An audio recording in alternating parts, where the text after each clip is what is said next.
सुप्रभात प्यारे बच्चों, कैसे हैं आप सभी। मैं आशा करती हूँ कि आप सभी अपने घरों में स्वस्थ और सुरक्षित होंगे। तो बच्चों, आप सभी का एक बार फिर से स्वागत है हिंदी की इस कक्षा में। हमने अपने पिछले कक्षा में विशेषण पाठ पढ़ा था। मैं आशा करती हूँ कि आपको विशेषण की परिभाषा एवं विशेषण के भेद अच्छी तरह से समझ आ गए होंगे और आपने विशेषण का पुस्तिका कार्य और उत्तर पुस्तिका कार्य यानी कि कॉपी वर्क भी कर लिया होगा। तो चलिए शुरू करते हैं अपना आज का पाठ। तो आज हम पढ़ेंगे बच्चों हिंदी में पाठ 11 स्टीफन हॉकिंस। ठीक है, अपनी बुक निकाल लेंगे सभी, हिंदी निकुंज हिंदी पाठमाला। इसका आज हम पाठ पढ़ेंगे, पाठ 11 स्टीफन हॉकिंस। ठीक है, निकाल लेंगे। तो बच्चों, इस पाठ को हम एक वीडियो के माध्यम से पढ़ेंगे भी और समझेंगे भी। तो चलिए बच्चों, करते हैं शुरुआत। Stephen Hawking. आप एक ऐसे आदमी की कल्पना कीजिए जो चल फिर नहीं सकता, बस व्हील चेयर के सहारे ही इधर उधर आ जा पाता है। ऐसे व्यक्ति के बारे में जानकर आपको तब और ज्यादा हैरानी होगी जब आपको पता चलेगा कि वह बोल भी नहीं पाता, लेकिन यह जानकर कि वह व्यक्ति कोई और नहीं बल्कि संसार के महानतम वैज्ञानिकों में से एक है, आप अपने दांतों तले उंगली दबाए बिना न रह पाएंगे। अमेरिका का सबसे उच्च नागरिक सम्मान पाने वाले इन महान वैज्ञानिक का नाम है स्टीफन हॉकिंग। इनका जन्म 8 जनवरी सन 1942 को ऑक्सफोर्ड, इंग्लैंड में हुआ था। इनके पिता फ्रैंक हॉकिंग भी एक वैज्ञानिक ही थे। स्टीफन की आरंभिक शिक्षा एल्बॉस स्कूल में हुई थी। बचपन से ही वे पढ़ने में बहुत तेज थे। अपने आसपास की चीजों को जानने और समझने में इन्हें बहुत मजा आता था। जब भी इन्हें कोई खराब रेडियो या घड़ी मिल जाती तो वे उसे ठीक करने बैठ जाते। पढ़ाई का क्रम समान रूप से चलता रहा और सन 1959 में स्टीफन ने ऑक्सफोर्ड विश्वविद्यालय में प्रवेश लिया।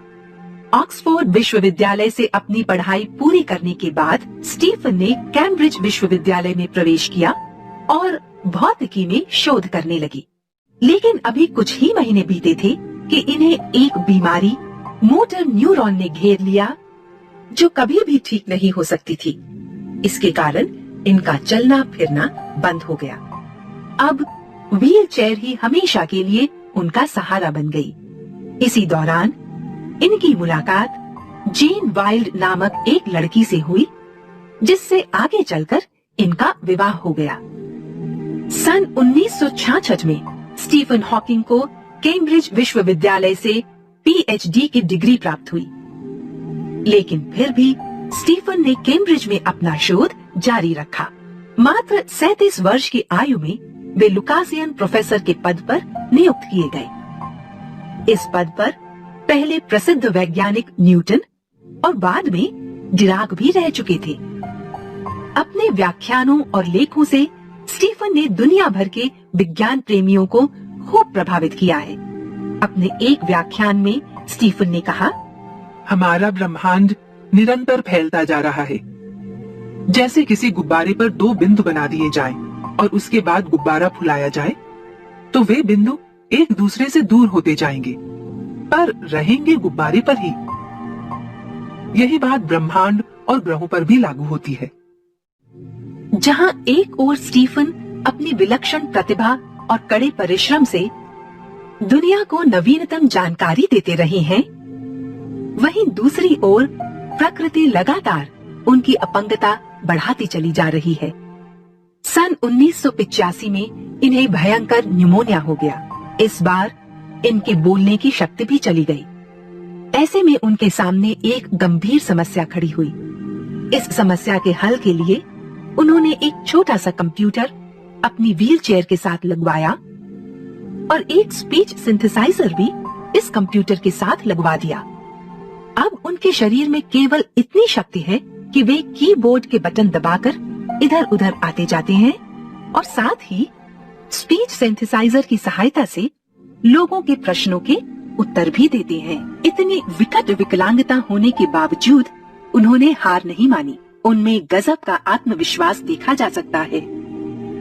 समय समय पर वे विदेश यात्राएं भी करते हैं। कुछ वर्ष पहले वे अमेरिका गए, जहां उनके व्याख्यान सुनने वालों में न केवल बड़े बड़े वैज्ञानिक शामिल थे, वहां अमेरिका के पूर्व राष्ट्रपति बिल क्लिंटन भी पीछे कैसे रहते।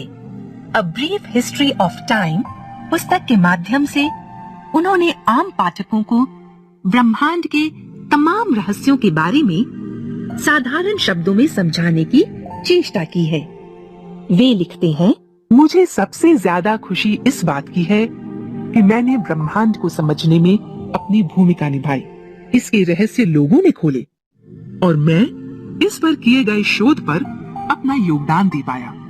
मुझे गर्व होता है जब लोगों की भीड़ मेरे काम को जानना चाहती है। बच्चों, आज हमने जो पाठ पढ़ा वो पाठ था स्टीफन हॉकिंग के बारे में, जो कि एक महान वैज्ञानिक थे। बचपन में ही उन्हें मोटर न्यूरॉन नाम की बीमारी ने घेर लिया था, जिसके कारण धीरे धीरे उनके शरीर के सभी अंगों ने काम करना बंद कर दिया। लेकिन उन्होंने अपने मन में दृढ़ निश्चय कर रखा था एक वैज्ञानिक बनने का, और अपने प्रयासों के कारण, अपने परिश्रम के कारण वे एक महान वैज्ञानिक बने। उन्होंने अपनी बीमारी को अपनी राह में रुकावट नहीं बनने दिया। इसी से संबंधित मैं आपको कुछ पंक्तियां सुनाती हूँ रामधारी सिंह दिनकर की। सच है विपत्ति जब आती है, कायर को ही दहलाती है। सूरमा नहीं विचलित होते, एक क्षण नहीं धीरज खोते। विघ्नों को है गले लगाते, कांटों में है राह बनाते। है कौन विघ्न ऐसा जग में, जो टिक सके आदमी के मग में। खम ठोक फिरता है जब नर, मत के भी जाते पांव उखड़। मानव जब जोर लगाता है, मानव जब जोर लगाता है, पत्थर भी पानी बन जाता है, पत्थर भी पानी बन जाता है। का सार यही है कि हमें हार नहीं माननी चाहिए और लगातार परिश्रम और प्रयास करते रहना चाहिए, ताकि हम अपने लक्ष्य को प्राप्त कर सकें। ठीक है बच्चों, तो चलिए अब हम करते हैं इस पाठ के कठिन शब्द यानी कि शब्दार्थ। तो चलिए करते हैं शुरुआत।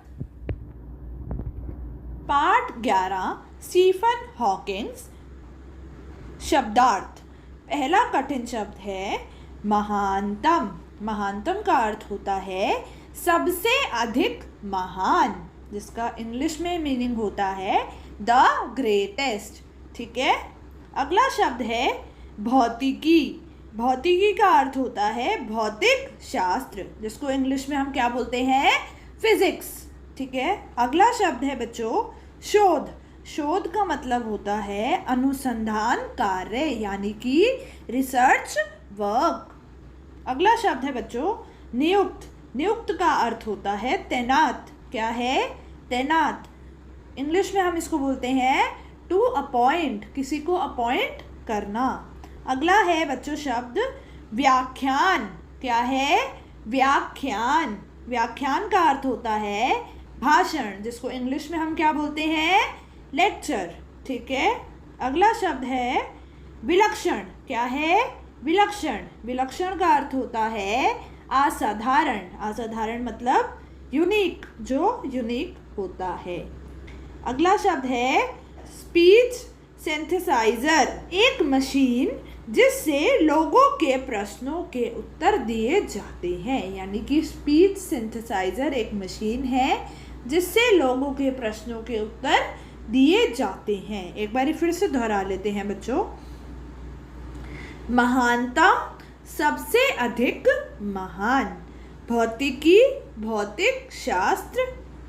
अगला है शोध। शोध का अर्थ होता है अनुसंधान कार्य। नियुक्त, तैनात। नियुक्त, तैनात।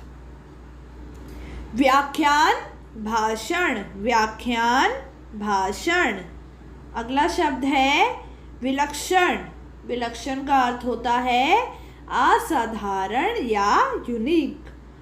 स्पीच सिंथेसाइजर, एक मशीन जिससे लोगों के प्रश्नों के उत्तर दिए जाते हैं। ठीक है बच्चों। तो बच्चों, इसी के साथ आपको इस पाठ के शब्दार्थ अच्छी तरह से समझ आ गए होंगे, और आज का जो आपका गृह कार्य है वो कुछ इस प्रकार है।